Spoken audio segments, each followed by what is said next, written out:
Bienvenue dans le cercle. Si vous aimez le cinéma, vous êtes au bon endroit. Au menu de cette semaine, des passionnés, un saint et des petits monstres. Action!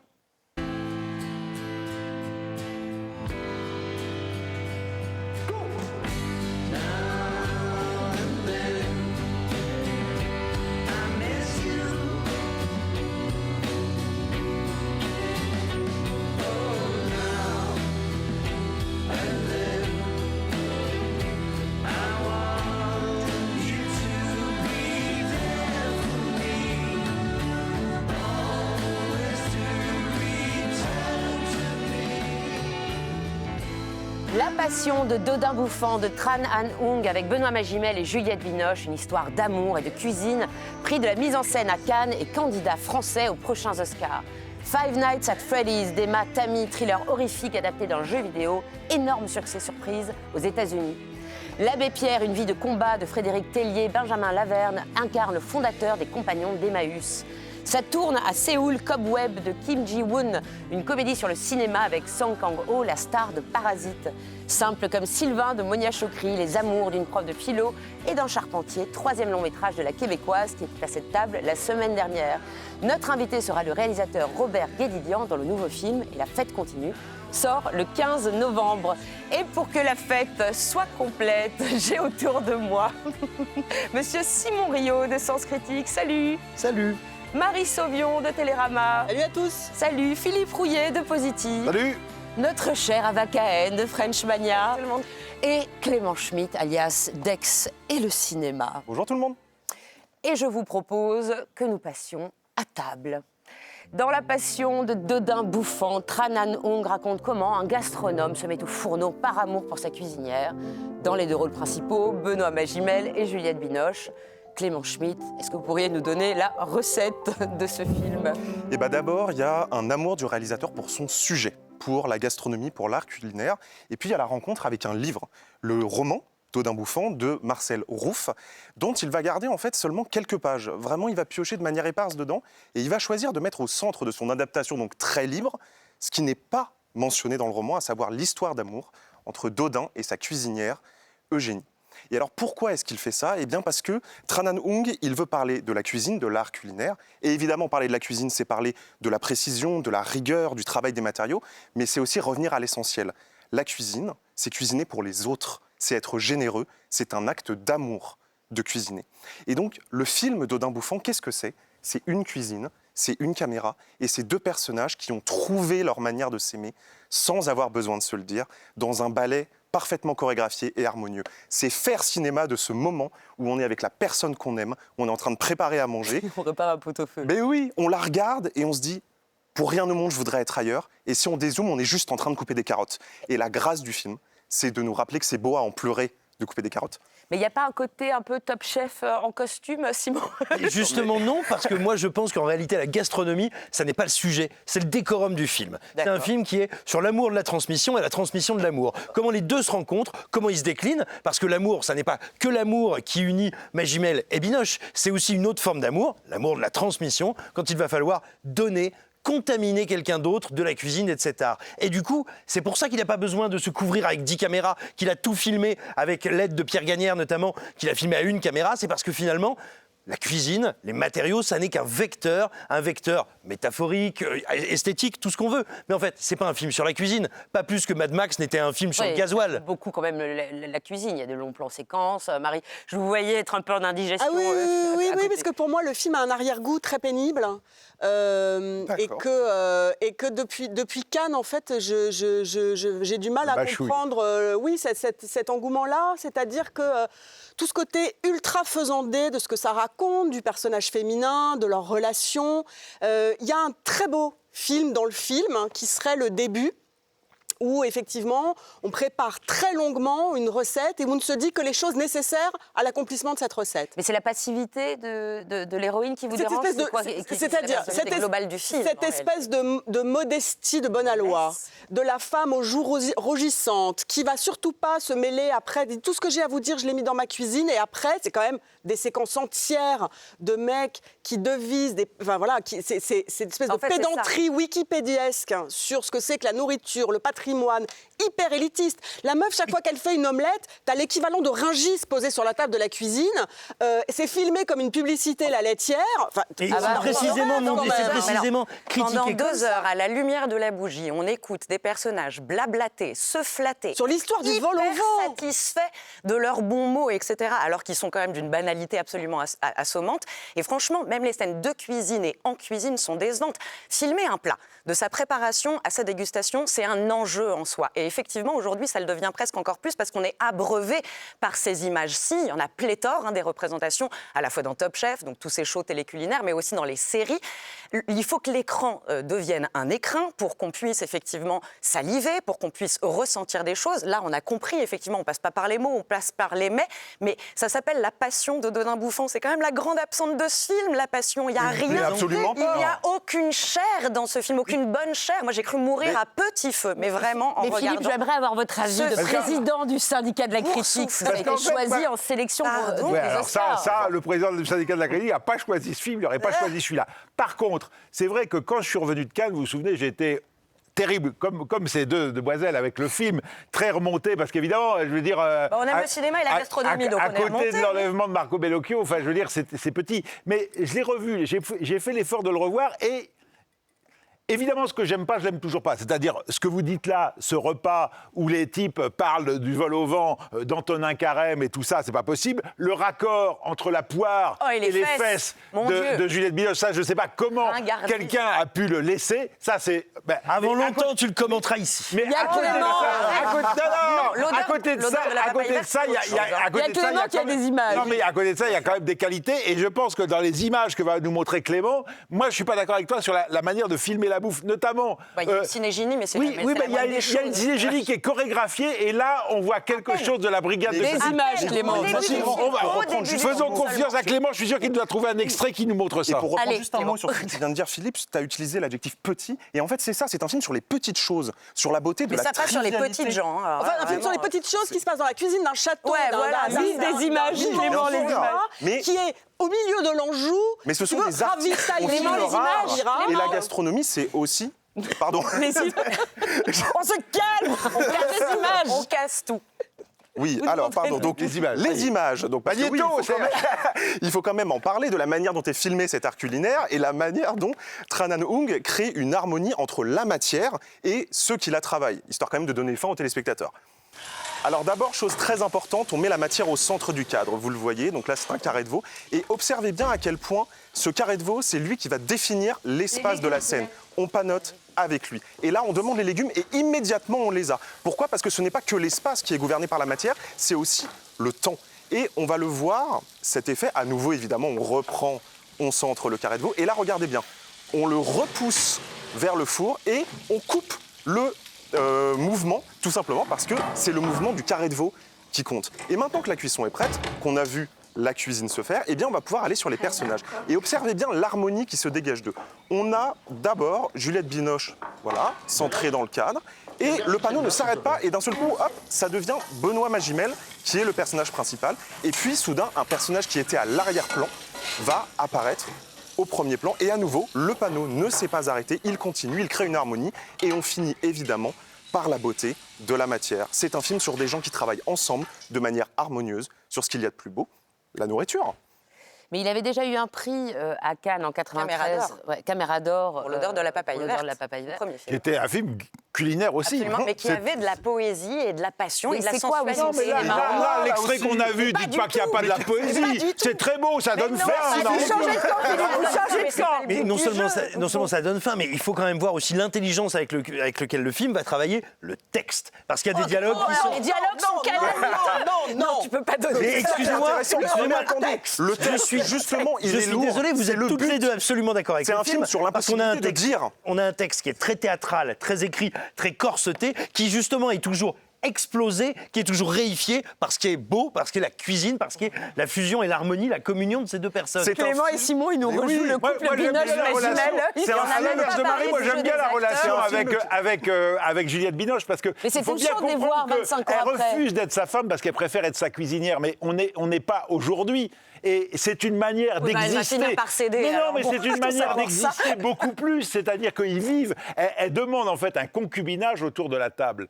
Et avec cette idée qu'elle le dit, si je vous épouse, je devrais laisser ma chambre ouverte. Là, je ne vous épouse pas, et ben quand je veux pas, et ben ma chambre... Un mot de la fin de Marie. Je n'ai pas de problème avec ça. Non, il faut laisser le mot de la fin à ceux qui aiment. Je n'aime vraiment pas ce film, que je trouve catastrophique. Je ne parle même pas de la petite apprentie qui a l'air d'avoir vu la Vierge chaque fois qu'on lui fait renifler une cuillère de quelque chose.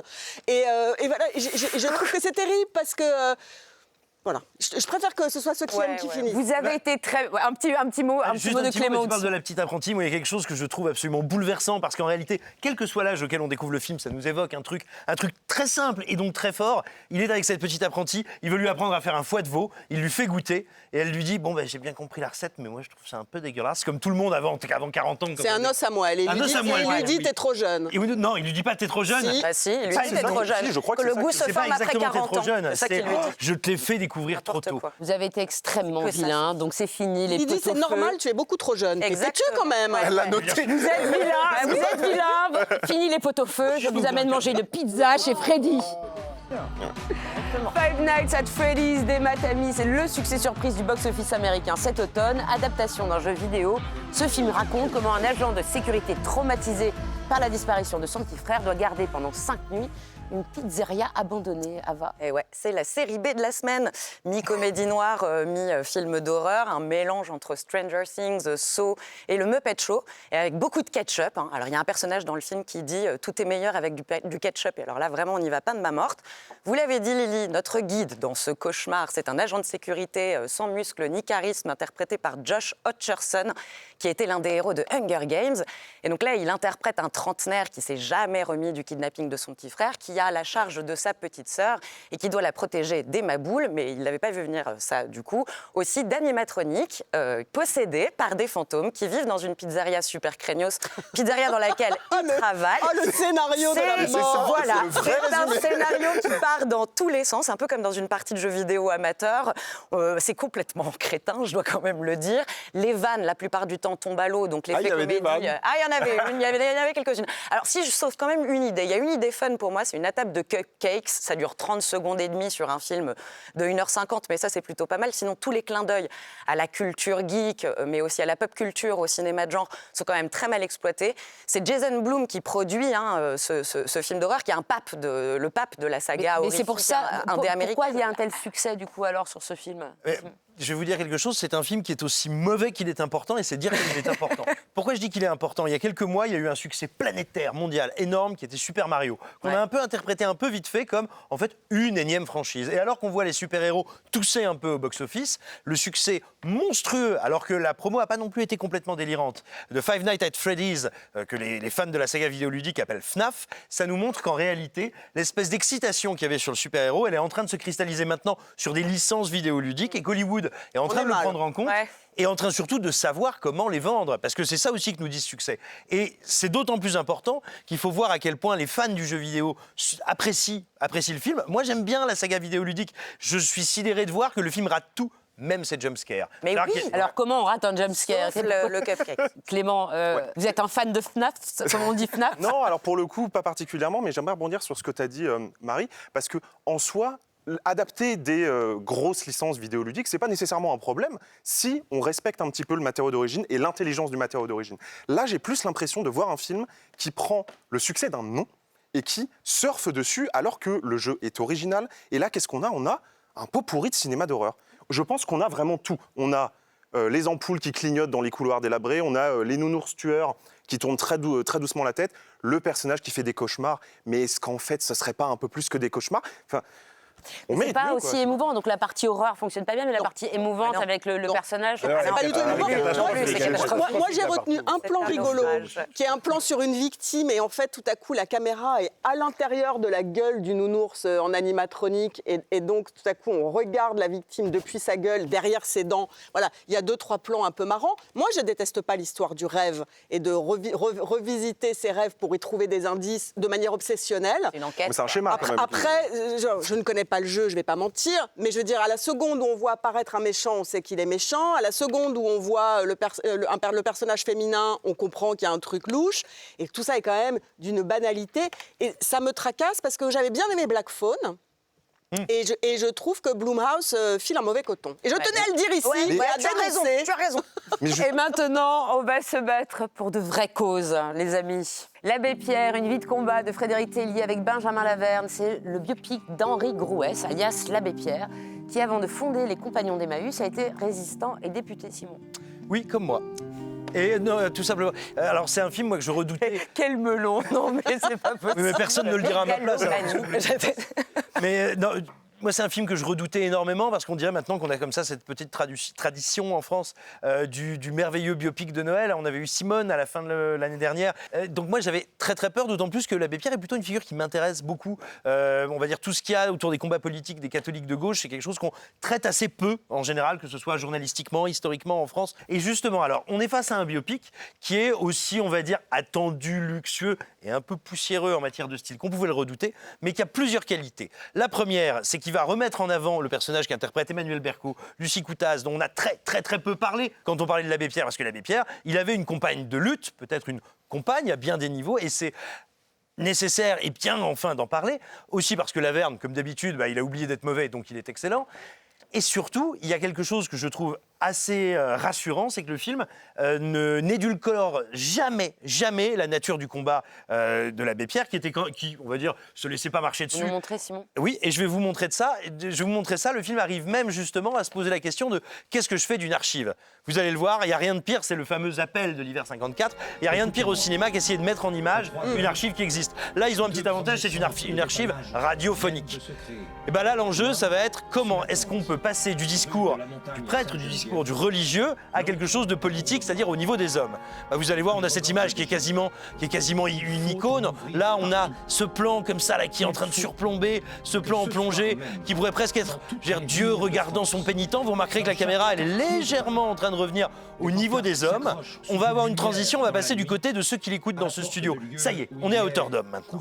On est à hauteur d'homme parce que c'est tout l'enjeu de l'Abbé Pierre, c'est de passer d'un discours de morale, d'un discours d'aiguillon, à quelqu'un qui est au milieu de la cité et qui va convaincre, on le voit, et qui va faire dire aux gens, en fait, c'est intolérable.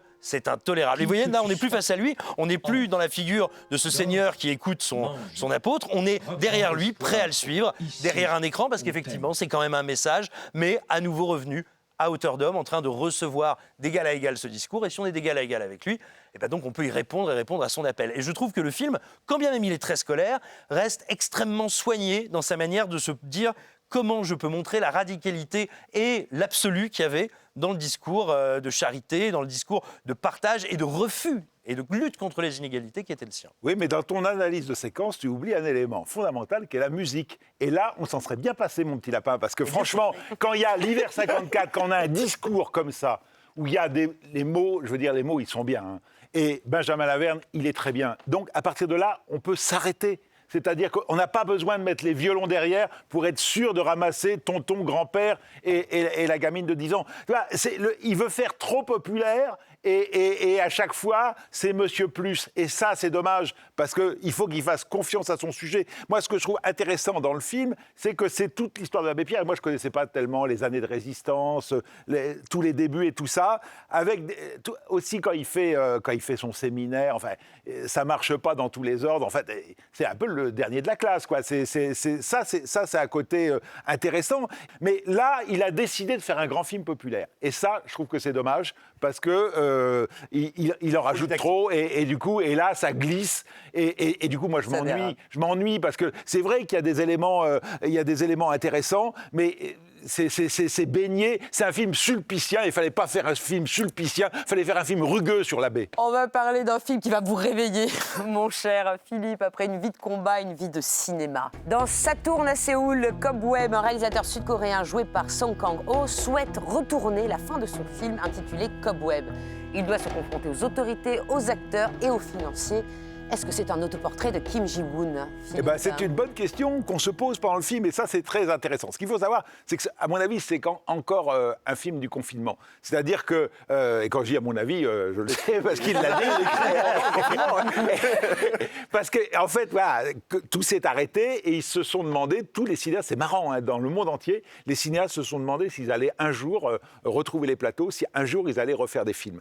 Et Kim Ji-woon, il s'est dit que s'il faisait, il ferait un truc qui ne s'est jamais fait en Corée, mais que nous, on connaît très bien, qui est le film méta sur un tournage. Nous, on a dans le cinéma français, dans le cinéma hollywoodien, presque dans toutes les cinématographies, il n'y a jamais eu ça en Corée. Et du coup, il décide de faire ça en renouant avec la comédie de ses débuts.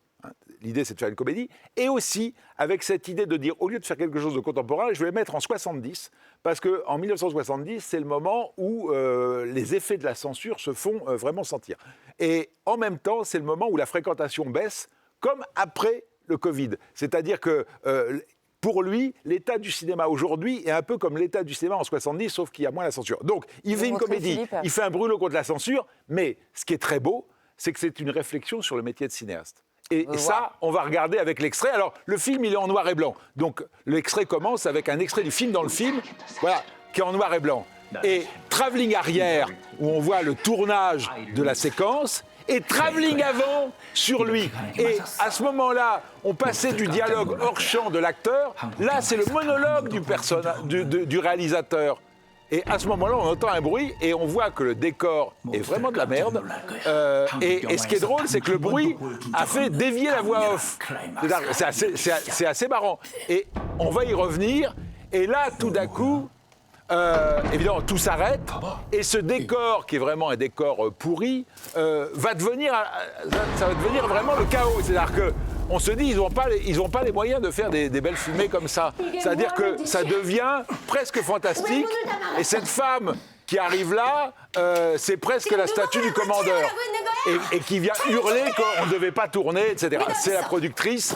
Et voilà. Il y a un aspect complètement confus, mais qui renvoie à la confusion du cinéaste. Et ce qu'il raconte dans ce film, ce que je trouve beau, c'est que c'est une chance inouïe d'être cinéaste, c'est de la joie, mais c'est aussi énormément de souffrance. Surtout quand, comme lui, il a l'impression qu'il n'arrive pas à filmer les images qu'il devrait filmer. Et c'est ça qui est beau. Il vit dans cette illusion que si on lui donne 2 jours de retake, il fera un chef-d'œuvre. Bien sûr que non, il ne fera pas un chef-d'œuvre. Vous ne croyez pas au chef-d'œuvre, Clément? Ça ne vous a pas fait du tout rire? Non, j'y crois pas vraiment. Et à vrai dire, moi, je suis assez déçu par le film. Je suis complètement d'accord avec toi sur les sujets que le film veut traiter. La censure, le conflit entre le cinéaste et le monde entier, en fait, qui l'empêche de faire son film. Mais ça n'est qu'une accumulation de péripéties. Et le film, en tant que tel, c'est plus une sorte de vaudeville un peu foufou où tout est une anecdote. Ce que tu as dit sur la censure, moi, je voulais voir un film là-dessus. Et je ne l'ai pas, c'est anecdotique. On passe à autre chose très vite, on accumule. Il y a un moment où tu as raison, il y a le gag pour le gag qui prend le dessus. Et surtout pour essayer de maintenir ce rythme hyper endiablé qui, moi, au bout d'un moment, me fatigue quand même. Avec une longueur de film. C'est ludique, ce passage du rêve à la réalité du film, dans le film, du tournage. Moi, j'aime bien le pastiche, justement, le film en noir et blanc que tu nous as montré, ces intrigues hitchcockiennes, sa maison, qui est aussi un décor hitchcockien. Tout ça m'intéresse plus finalement que l'hommage qui est rendu et qui est un peu caricatural. Et parce que le film tente quelque chose. Alors moi, c'est à la fois ce qui m'intéresse, mais c'est ma limite. Souvent, quand on a un film dans le film ou un récit dans le récit, on va dire...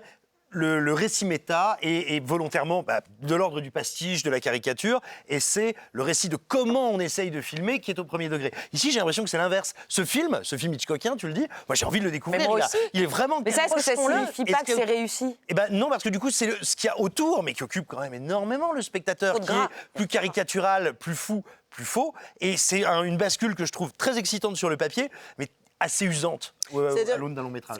Là où je suis absolument d'accord avec toi, c'est que c'est un immense metteur en scène, mais c'est un metteur en scène qui est beaucoup dans la démonstration de force, c'est-à-dire que vraiment la mise en scène se voit, elle est éclatante, et donc il y a une régalade de l'œil. Merci de le dire. Pendant 2h10, on est à la fête quand même. Mais vraiment, il y a une régalade, et sauf qu'au bout d'un moment, je me dis, mais qu'est-ce que ça raconte ? Je m'en fous complètement. Ça raconte... Où sont les personnages ? Ils n'existent pas. Et donc, je vois le tour de force, si tu veux, je vois des mouvements de caméra, je vois, etc. Mais avec une espèce d'hystérie improductive où j'ai l'impression qu'en fait, finalement, je ne m'attache au sort de personne. Un mot de la fin, Philippe. Un mot de la fin. Mais si, parce que c'est cette quête perdue et il faut rester après le générique. Il faut rester après le générique parce qu'on a la clé, on a le sens de la vie si on reste après. Mais c'est ça notre erreur, notre erreur, Philippe. On ne reste pas jusqu'à la fin de la vie, mais j'en étais sûre. On quitte Séoul et avant de recevoir notre invité, on va faire un dernier détour par Montréal. Simple comme Sylvain est le nouveau film de Monia Chokri qui était notre invité la semaine dernière. Il raconte le coup de foudre d'une prof de philo pour un charpentier. Mais est-ce que cet amour peut durer, Marie ? Eh bien, c'est tout le suspense, figurez-vous. Et est-ce que c'est intéressant que l'amour dure ? Et est-ce que c'est vraiment ça, à ça que tient le bonheur ? Le film pose toutes ces questions-là. Et alors, c'est drôle, moi, je l'ai vu 3 fois maintenant, le film. La première fois, j'ai ri, mais vraiment, mais à gorge déployée. La deuxième fois, j'ai été frappée par la gravité du film, par sa mélancolie, en réalité, très émue. Et la troisième fois, je me suis laissée aller à quoi ? Juste au bonheur des images, que je trouve vraiment superbes. Et il se trouve que Monia Chokri m'intéresse, quoi qu'elle raconte, quoi qu'elle dise, que cette histoire-là d'une femme cadra qui va tromper son mec avec un mec un peu plus jeune, et ils ne sont pas du même milieu, et est-ce qu'ils vont avoir des trucs à se dire, et comment ça va faire ? Parce qu'elle vient questionner nos habitus, voilà, comme une sorte de sociologue qu'elle est, tellement intelligente, tellement brillante.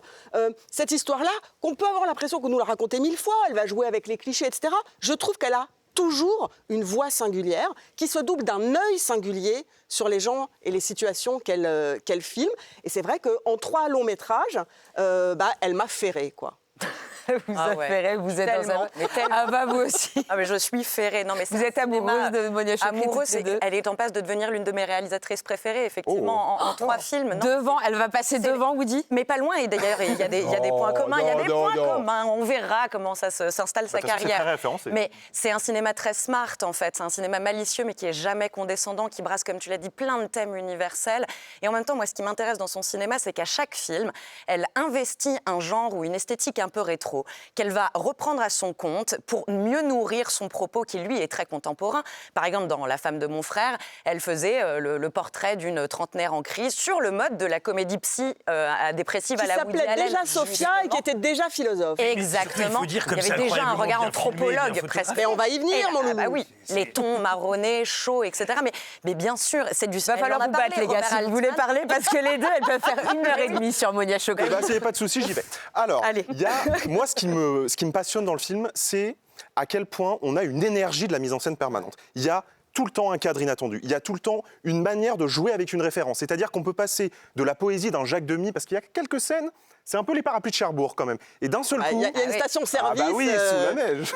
Et d'un seul coup après, on est sur une scène de sexe qui est filmée comme une espèce de thriller érotique, comme ça, en clair-obscur. Et surtout, c'est une cinéaste qui est en train d'aimer ce qu'elle fait. Et moi, c'est ça que je garde du film. C'est généreux. Oui, elle est heureuse de faire son film. Elle partage l'amour. Et on est heureux avec elle de le regarder. Mais il y a quelqu'un qui fronce un peu le sourcil. Non, là, je vous le vois, Philippe. Non, mais moi, je représente les gens qui n'aimaient pas tellement le cinéma de Monia Chokri. C'est vrai. C'est-à-dire que j'ai pas aimé ses 2 premiers films. Ils ont droit à la parole. Ici. Et là, je trouve que là, elle m'a gagné parce que là, d'une part... Elle vous a ferré, vous aussi ? Hein ? Elle vous a ferré ? Oui, alors... non, mais là, on est en train de converser. On va voir. Il faut que ça dure un peu plus. Mais là, d'une part, elle arrive à me faire rire alors que je restais de marbre devant ces 2 premiers films. Et puis surtout, il y a quand même le volant émotion. Tu as raison de dire qu'en revoyant le film, moi, dès que je l'ai vu, les deux choses m'ont plu. C'est-à-dire que, parce qu'effectivement, c'est une histoire, dans l'histoire du cinéma, je veux dire, il y en a plein, des histoires de l'intellectuel et le manuel qui marchent dans les 2 sens. Tantôt le gars, tantôt la fille. Enfin, tu vois, c'est une histoire qu'on a déjà vue. Machin, enfin, on a vu, même chez Sirk, tout ce que le ciel permet. C'était ça, tu vois. Et là, elle arrive à mettre ses marques et ça, c'est intéressant. Ça, c'est intéressant. Alors, après, il y a peut-être un petit étouffement. Non, on va pas vous laisser. Marie, des Les images. dialogues sont merveilleux, disons-le. Justement, j'ai choisi une petite scène qui serait, en gros, comment on tombe amoureux dans un film de Monia Chokri. Et alors là, c'est la régalade. C'est pour ça que Je vous vous le dis avez un tout de suite. gâteau. Il faut quoi? Il faut une power ballade. Il faut Still Loving You de Scorpion, mes enfants. Et les personnages se révèlent. Parce qu'elle, elle est prof. Lui, il parle pas anglais. Elle lui explique de quoi parle la chanson. So strong that I can't get through. C'est ton orgueil construit un mur tellement fort que je peux pas le traverser. Eh ben, c'est presque un slow qu'ils sont en train de danser, mes enfants. Et ils le font quoi? Sous la lumière tamisée d'André Turpin, qui était le chef-op de Xavier Dolan, notamment sur Mommy. Et donc, la douceur de ce montage, la drôlerie, on se laisse faire. Elle chante la chanson, qui est une déclaration d'amour. Le vrai amour. Et tout à coup, voilà, qu'est-ce qui fait tout basculer? Eh ben, elle prend une leçon, la prof de philo. Une leçon d'amour que je vous laisse écouter. Je promènerais dans le bois avec nos kids, vieillir ensemble avec nos rides, nos vieux corps fatigués, juste être bien, tu sais. Non, ça devrait pas être compliqué, l'amour. Ça devrait pas être compliqué, l'amour. Il est simple, Sylvain. C'est pas vrai, il est pas simple. Il est très futé. Mais voilà. Et là, on est au début du film et on sait qu'on est amoureux, mordu jusqu'au bout.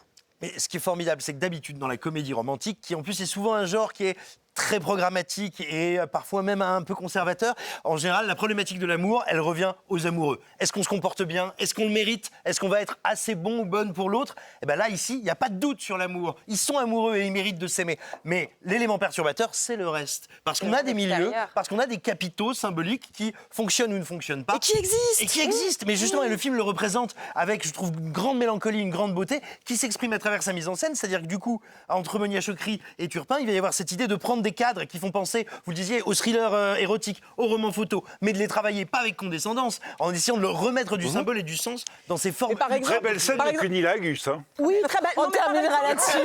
On terminera là-dessus. Juste, il faut dire que les acteurs sont sublimes, les deux. Magali Lépine Blondeau, Ça suffit. Pierre-Yves Cardinal, ils sont géniaux. Voilà, on en Maintenant que vous avez le cœur plein d'amour et de cunilingus, il est l'heure de recevoir notre invité. Cet Arménien de Marseille a placé son quartier de naissance sur la carte du cinéma et grâce à lui, tout le monde connaît désormais l'Estac. Il raconte depuis 40 ans avec sa famille d'acteurs des histoires souvent populaires, toujours politiques, qui racontent l'engagement à gauche et la vie au pluriel. Bienvenue dans le cercle, Robert Guédiguian. Bravo.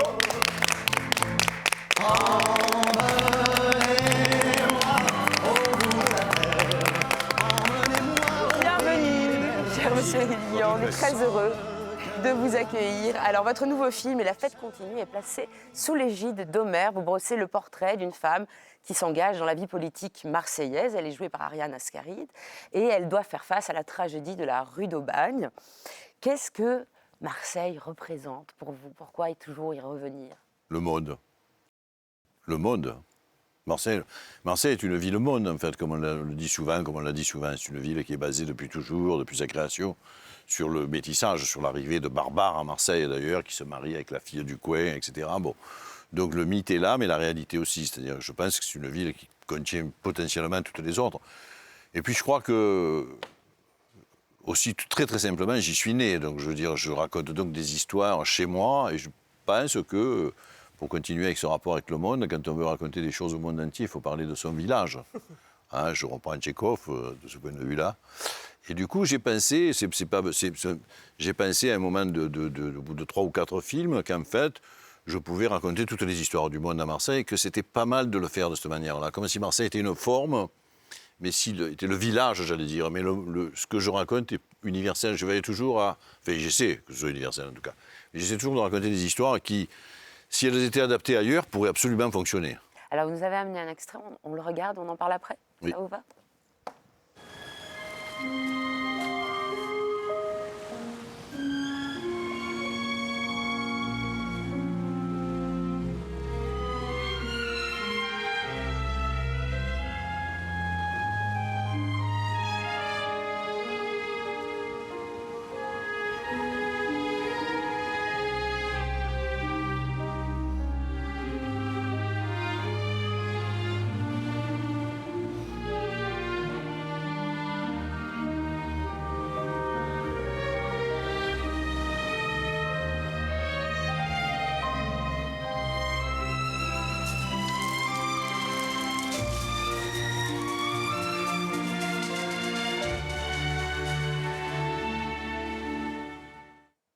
Est-ce que vous pourriez nous raconter un petit peu les coulisses de cette scène, comment vous l'avez mise en scène? Ben allez, elle pourrait résumer tout le film, en fait. J'ouvre un œil autour de moi, je regarde tout ce qui va, toutes ces histoires de gens qui sont là, qui s'aiment, qui sont de ma famille, qui sont des amis et tout ça. Et puis j'ai peur d'un coup, parce que je me dis que tout ça peut s'effondrer.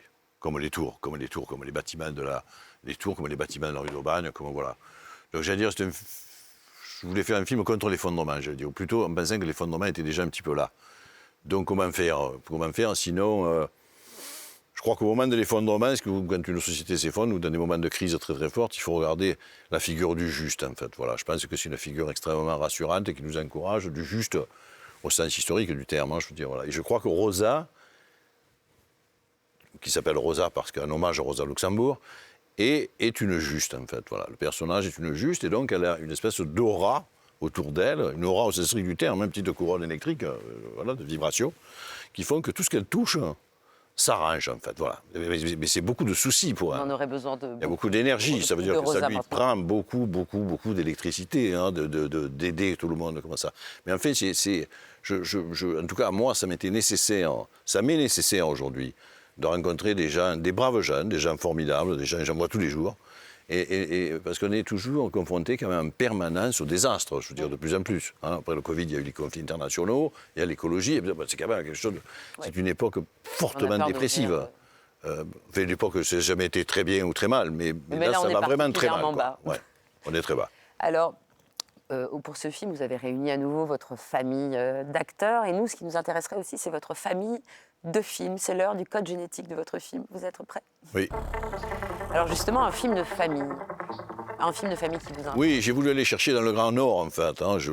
Alors oui, étonnamment. Fanny et Alexandre, oui, qui est un très beau film de famille, parce que je crois qu'il contient justement tout ce qu'il y a de beau dans une famille et tout ce qu'il y a de gravissime dans une famille. Donc potentiellement, là aussi, toutes les passions du monde sont à l'intérieur de cette famille. Bon, et puis après, le film est d'une qualité évidemment exceptionnelle, c'est un chef-d'œuvre, voilà, que je recommande à tout le monde. Un autre réalisateur qui a filmé Marseille et qui vous intéresse? Oui, dont on parle peu, et qui s'appelle, que j'ai bien connu, bien sûr, qui s'appelle René Alliot, et qui a fait de très beaux films, dont la vieille, j'aurais pu dire La vieille dame indigne, inspirée d'une nouvelle de Brecht, qui est un film des années 60, qu'il a tourné dans le quartier où je suis né d'ailleurs. Je me souviens tout petit de courir sur son tournage, et je ne pensais pas que je ferais du cinéma, bien entendu. Donc ça, c'est un très beau film, mais il a fait aussi un documentaire qui s'appelle L'heure exquise, qui est, je trouve, un des plus beaux textes aussi sur Marseille. C'est lui qui lit le commentaire, d'ailleurs, qui est très beau. Il écrivait très bien, une très belle voix, un très bel accent, d'ailleurs, beaucoup moins guttural que le mien, beaucoup plus doux, beaucoup plus... voilà, je vois des images là, c'était... Donc je recommanderais sur Marseille ce film-là. Un film politique qui serait important de voir ou de revoir aujourd'hui? Z, qui est la... D'abord parce que Costa Gavras, là aussi, je l'aime beaucoup, c'est un ami, bon, et puis c'est la conscience du cinéma français. Hein. Gavras, c'est depuis toujours quelqu'un d'une impeccable, quoi, je veux dire, d'une honnêteté folle, qui prend toujours des risques. J'étais sidéré par son dernier film aussi, hein, sur la nuit européenne, là, tiré de Varoufakis, qui était très improbable à fabriquer, que moi je trouvais très très beau. Très beau. Et Z est un film que j'ai vu évidemment quand il est sorti. Donc j'étais très jeune et j'étais tout à fait enthousiaste, sidéré parce que je me souviens toujours le générique de fin avec toutes les choses interdites, ridicules. J'ai écarquillé les yeux en lisant sur le générique les Beatles, les jupes courtes, les je sais pas quoi. Enfin, c'était un inventaire fou, quoi, cette liste de choses interdites. Et ça passait du coq à l'âne. Il le fait à ce moment-là. C'est-à-dire que c'est pas un film qui est rétroactivement. Il y a vraiment une urgence. Vient dire que c'était terrible. C'est un film qu'il va faire en Algérie, parce qu'évidemment, il ne peut pas le faire en Grèce. Et du coup, c'est brûlant. Enfin... C'est magnifique. Magnifique. Je sais que c'est... Voilà. Un film qui vous aide à croire en l'avenir, qui vous permet de vous lever le matin. Oh ben c'est La vie est belle de Capra. Mais je crois que c'est le film le plus enthousiasmant du monde, en fait. Il va être remboursé par la sécurité sociale, en fait. C'est vrai. Alors, il y a pas mal de films qu'on voudrait mettre sur cette liste. Médicament, quoi. C'est bon. Ça vous redresse, et il y a un juste aussi au milieu de... L'idée géniale qui consiste à dire à quelqu'un, regardez comment le monde aurait été pire si vous n'étiez pas né, c'est comment donner plus de courage aux gens que ça. Voilà. C'est une idée, j'aurais rêvé d'avoir cette idée-là. Un film qui serait une inspiration secrète du vôtre? Alors là, c'est très bizarre, mais c'est tout à fait vrai, c'est 8,5. De la fête continue, bien sûr. Parce qu'en fait, vous savez, quand on démarre au tout début, hein, quand il n'y a quasiment rien, une vague idée, qu'on commence à dire, tiens, bon, qu'est-ce que je vais raconter? Et en général, on va très vite. Je dis on avec Serge Valetti, avec qui j'écris depuis quelques années. On va très vite, mais ça veut pas dire, il y a 2-3 jours de réflexion. Et pendant ces 2-3 jours de réflexion, effectivement, on est allé chercher, pour le personnage de Rosa, justement, cette espèce de... pour arriver à voir pourquoi c'est une juste, un petit peu, quand même. À se dire, on est parti sur le personnage de Mastroianni, sur ce rapport qu'il avait, comme ça, puisqu'il convoque, évidemment, sans arrêt des souvenirs personnels, donc du rêve, des flashbacks, il parle à ses parents, enfin, bon, il y a tout... Et il est en train de... Et il a un projet. Voilà, donc ça ne semble pas évident, mais on est quand même parti sur on a réfléchi, j'ai même refeuilleté le scénario de 8,5, qui par ailleurs est un des films que je préfère au monde. Et c'est donc une source d'inspiration très, très lointaine et qui nous a aidés à démarrer. Est-ce que, parce que Martin Scorsese disait qu'avant de voir 8,5, il fallait voir les précédents films, tous les précédents films de Fellini. Est-ce que c'est un peu pareil pour vous? Est-ce que vous pensez qu'il faut voir tous vos films dans l'ordre? Je suis pas... Non, peut-être dans l'ordre inverse. Repartir dans la déchronologisation totale, peut-être regarder La fête continue et puis remonter jusqu'à dernier été en 1980. Et découvrir que les flashbacks, revenir à l'origine. Oui. C'est un bon programme. Merci beaucoup, Robert Guédiguian. Merci à vous. Et La fête continue sort la semaine prochaine. À présent, Philippe va nous amener dans le futur. Inspiré de La Jetée, le mythique court-métrage expérimental de Chris Marker, L'Armée des 12 singes de Terry Gilliam avec Bruce Willis, Madeleine Stowe et Brad Pitt nous emmène en 2035. Un virus a décimé 99% de la population mondiale, Voilà. Philippe. Et c'est une très bonne nouvelle qu'on puisse revoir ce film qui était impossible à voir, à part ceux qui avaient chez eux leur DVD ou leur Blu-ray. Mais le film, il n'y avait plus de copies et du coup, là, il y a une remasterisation. Et enfin, sur le grand écran, on prend la mesure de ce film qui est extraordinairement spectaculaire, qui est un film post-apocalyptique. Hein. C'est comme dans La Jetée. Donc, la catastrophe est arrivée. Et du coup, je vous ai apporté un extrait du tout début du film où, justement, on va mesurer cette catastrophe et comment Gilliam, qui vient de l'animation, qui vient du graphisme, qui est un grand faiseur d'images, va représenter ça. Et vous voyez, on est dans un grand magasin. C'est à Philadelphie hein, qu'il a tourné. On est dans un très grand magasin et c'est comme si on était dans une sorte de musée de l'humanité.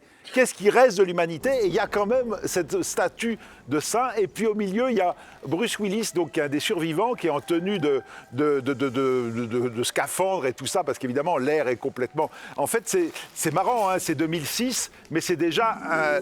L'apocalypse est venu à cause d'un virus. Hein. Donc c'est déjà un truc médicament. Et il y a quand même de la vie. Et en fait, c'est le début d'un vestiaire. Il est là pour prélever des échantillons de vie. Donc là, il prélève cette araignée. Et puis, il va y avoir ce vol de chauve-souris. Et puis, il va y avoir des animaux. Regardez cette science du cadrage, ou plutôt du décadrage chez Gilliam. On est en plongée. Et puis là, c'est pareil, c'est encore de traviole pour le travelling descendant, au moment où on met bien en valeur La Jetée de Chris Marker. Une autre fois, je vous raconterai les rapports entre les deux films, c'est plus compliqué. Après le magasin, le temple de la consommation, on est dans le palais de justice. Et avec le même délabrement. Et la chouette, qui évidemment représente la sagesse, qui met là comme un espèce de clin d'œil. Et puis, il y a l'idée de la lumière. On aperçoit ce lion et puis on marche avec Bruce Willis. Bruce Willis, qui trouve ici un de ses plus beaux rôles. Il y a cette attention et puis cette recherche des signes. On est dans ce paysage post-apocalyptique. Qu'est-ce qui reste? Et tout d'un coup, il tombe sur cette pancarte qui est effrayante. À ce moment-là, il fait venir la musique d'Astor Piazzolla. We did it. C'est-à-dire, on l'a fait, mais on l'a fait quoi? On l'a fait l'apocalypse avec ce sigle de l'armée des 12 singes. C'est la catastrophe. Regardez le visage de Bruce Willis formidable et à ce moment-là, le lion qui vient rugir. Ça, c'est un sens du tempo, ça, c'est un sens de la mise en scène et c'est un bonheur de retrouver Bruce Willis, son expression, presque son côté presque enfantin, parce qu'il y a aussi une romance. Comme La Jetée de Chris Marker, on tisse avec Vertigo de Hitchcock. C'est un film qui est très très riche, plein de feuilletage. Je vous ai apporté le début parce que maintenant vous avez envie de voir la suite on a envie au de cinéma. revoir. Merci beaucoup Philippe. Est-ce que l'univers de Terry Gilliam vous a inspiré aussi? En fait, j'ai jamais vu ce film-là. Mais quelle chance! J'ai vu d'autres, donc je vais aller le voir. Mais ça m'a donné très envie. Je connaissais La Jetée de Chris Marker, bien sûr, mais... Non, mais j'ai vu, il y a beaucoup de films de Gilliam que j'aime bien. J'aime beaucoup celui, il y a Fish dans le titre, là. Ouais, c'est ça. Fisher King. Fisher King. Fisher King, qui est un grand film, tout à fait, avec Jeff Bridges. Et il voulait reprendre Jeff Bridges et puis les studios lui a dit prends plutôt Bruce Willis. Et en fait, il a donné une charte à Bruce Willis. Il dit je vous adore, mais il y a un certain nombre de tics dans votre jeu. Alors on va faire la liste. Et ça, je veux pas le voir sur mon plateau. C'est génial, incroyable.